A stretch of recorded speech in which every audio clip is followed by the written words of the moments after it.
Halachot, Hazak Ubaruch Rabotai, Besarot Tovot, on est le 10 aujourd'hui, dans le mois de Nissan. On va lire tout de suite le prince du jour, c'est Dan, la justice. Et c'est vrai que c'est une très grande journée aujourd'hui dans notre histoire, dans notre calendrier. Déjà, toute histoire de Shabbat Agadol qu'on a attaché le petit bélier au lit, ça s'est passé quand? Le 10 Nissan.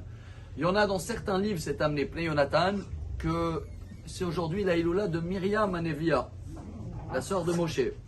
Également, quand on est rentré en Israël après 40 ans du désert, c'était quel jour qu'on est arrivé vers Jéricho, on a traversé le Jourdain? Le 10 Nissan. Et quelle phrase on lit toujours dans le Hallel? Betzet Israël mi Mitzrayim, Bet Yaakov me'am lo'ez.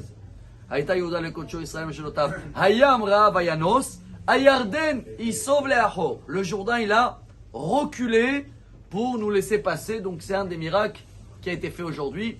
En grand, ça veut dire d'abord que c'est une grande journée propice à beaucoup des miracles, mais je vais m'attraper sur le mot « il sauve ».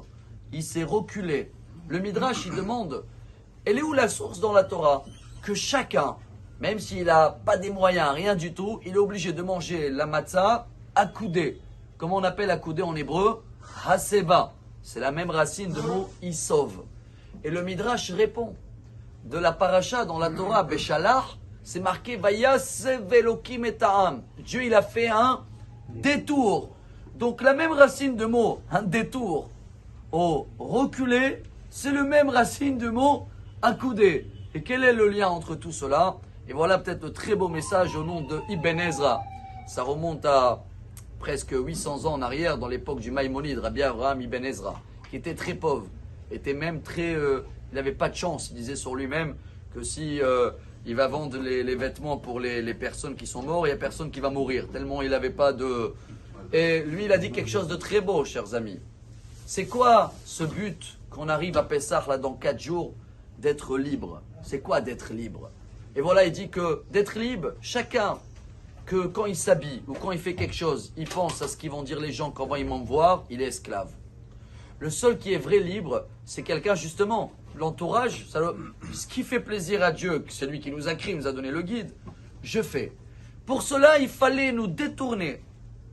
40 ans dans le désert, isolés de toutes les nations, isolés de tout, dépendent que de Dieu, la parnassa de Dieu. Myriam, elle a amené la source d'eau, la manne tombait tous les jours, les nuages. Et après 40 ans de formation, si vous voulez, alors là, on a pu reculer dans notre façon de voir la vie comme esclave. Et maintenant, on peut prouver à Dieu que quand on va être accoudé, ça veut dire on travaille chez lui et on est libre de tout l'esclavage que malheureusement, avec les années, des fois il devient pire et pire dans le matériel, etc.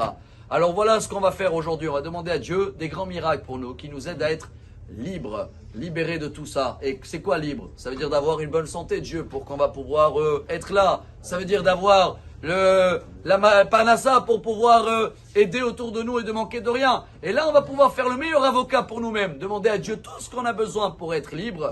Et dans ce cas-là, Bezrat Hashem, on va avoir une journée remplie des miracles. Amen.